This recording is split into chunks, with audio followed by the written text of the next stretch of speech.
Skip through that lane. Yeah. Woo! I'm about to say.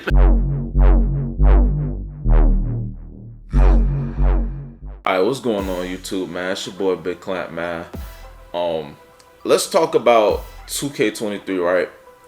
I'm gonna give my first impressions, you know what I mean? And I'm gonna talk about like the good and the bad so far from what I've seen about 2K23. I will say this, I gotta give them they props. I gotta give them they props, cause yeah, I definitely did not think it was gonna be this good.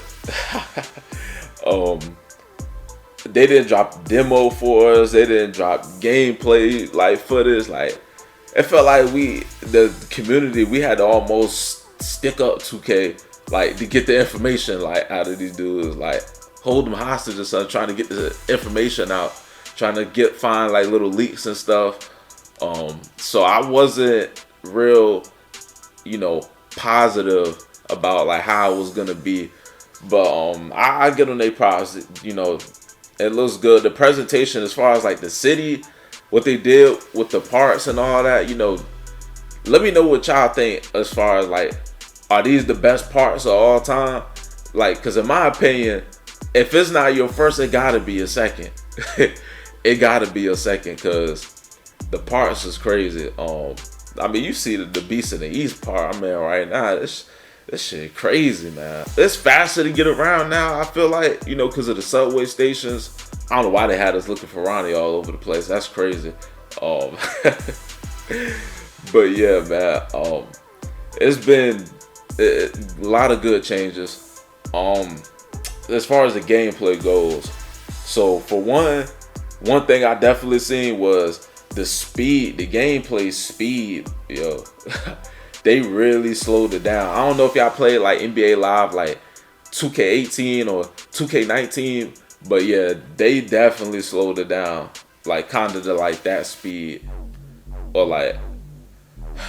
But I mean, it's good because like a lot of them stupid like speed boost moves, people can't do anymore. So now you got to try and find like a real way of hitting some actual dribble moves. You know what I mean? And then we'll see too. When people get their badges, right? Because right now it's hard to tell if the game is balanced or not because people don't have their badges. We don't know if Hall of Fame gloves gonna be crazy. We don't know. I can tell y'all this: Hall of Fame quick first step is definitely fast. Like you getting right by somebody with that. So yeah, we'll see later on in the game. Everybody gets their badges, but I can tell you right now, slashing and being a big, especially being a big, that gotta be the move right now. Cause the big snapping right now. Especially if they smaller than you, you putting that joint right in the basket. The slasher too, like if you got your badges, you get a few of them slashing badges, you making everything. I'm not gonna lie. Especially if you put your layup up, you making them layups. And then because a lot of people, the shooting is way harder, so a lot of people now really they breaking a lot. Like I ain't gonna lie, I done had my games. I was out there joint looking like Russ, but yeah, the slash is definitely the way. Big's metal right now. I feel like when people get their badges though, the playmakers, the ones trying to get that three like Steph or Trey Young or whatever, they definitely gonna come back into the mix because the threes, if you know how to shoot, you can shoot from a distance. I done seen dudes in the rep pull from the logo like they Dame or some shit. The threshold I could see so far, if you want to have tier 3 badges, is 16, right? So you gotta have at least 16 badges in your category because you gotta put 10 on your tier 1 and tier 2 badges. So when you get to that tier 3, you gotta have at least 6 saved up if you want to actually have a tier badge. It could be 5 for a bronze one, but who the heck wants bronze, right? If you get a tier 3 badge, you want to put on at least silver, right? So you know what I mean? It's at least 16. And I think that's 2K's way of making sure we can't do everything at an elite level anymore. You know what I mean? So they kind of they heard the community. You know what I mean? No more of this builds that could do everything elite. We want it, kind of like I said in some of my previous videos some months ago, talking about how we need to go back to 2K19 as far as you can only do 2 things good. Everything else you either average or bad at best. You know what I mean? With the good, it does come the bad, but the bad is definitely not how I used to be in previous 2Ks. Like the bad used to make stuff like unplayable. It used to make the game almost unplayable.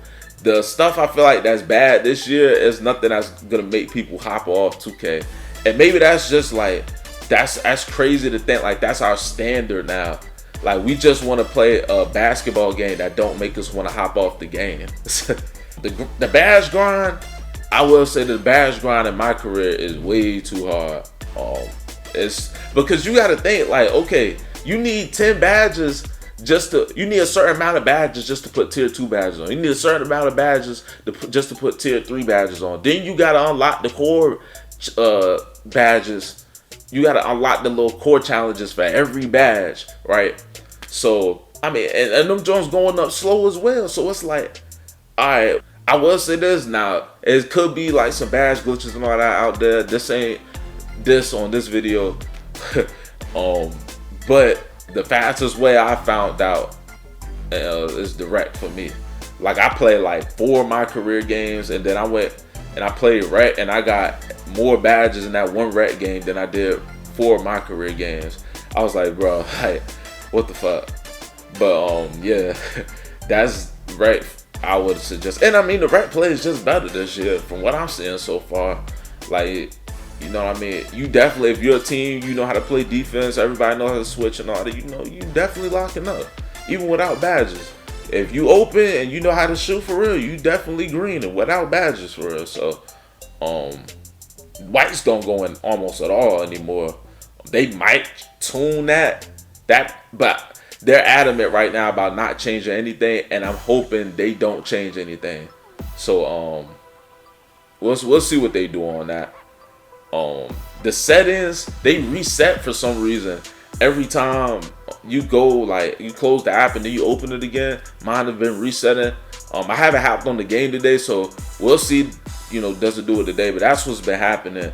But that's like I said, that's a little small fix. They could put the shot feedback option, could switch that to my career instead of just the main menu, because then when it resets, I gotta go in there, reset all the stuff in main menu, and then reset all the stuff for my career. So they could just move all that to my career. But yeah, overall, like it's not nothing too crazy. The badge grind to me is just probably like the biggest thing, but that's not even a gameplay tweak. You know what I mean? So that's just like a behind the scenes type of tweet. You know what I mean? I give 2K W, another W release. But we'll see what they do as far as, do they keep it like this or do they try to change the meta, man. But y'all let me know what y'all think. I will be coming out with a build for like the two, if you want to be like a two-way playmaker, one that guards like the point guards, but then at the same time you want to, you know, be the main dribbler for your team or whatever. A two-way point forward, I should say, because he's 6'7", the build I made. But I'm not putting him out because I haven't got his badges up yet. I'm not showing y'all build until I get his badges up, to really show y'all if it's good or not. You know what I mean? I'll be putting out, and then I'll probably make like the ultimate lot. You know what I mean? Try to see, can I recreate my 2K19 lot for y'all, man. But yeah, man, y'all like the video. Subscribe if you're new, man, and I'll be coming out with more news and more things to cover as we get through this year, man. I'm excited. So, man, until next time, I'll see you guys later.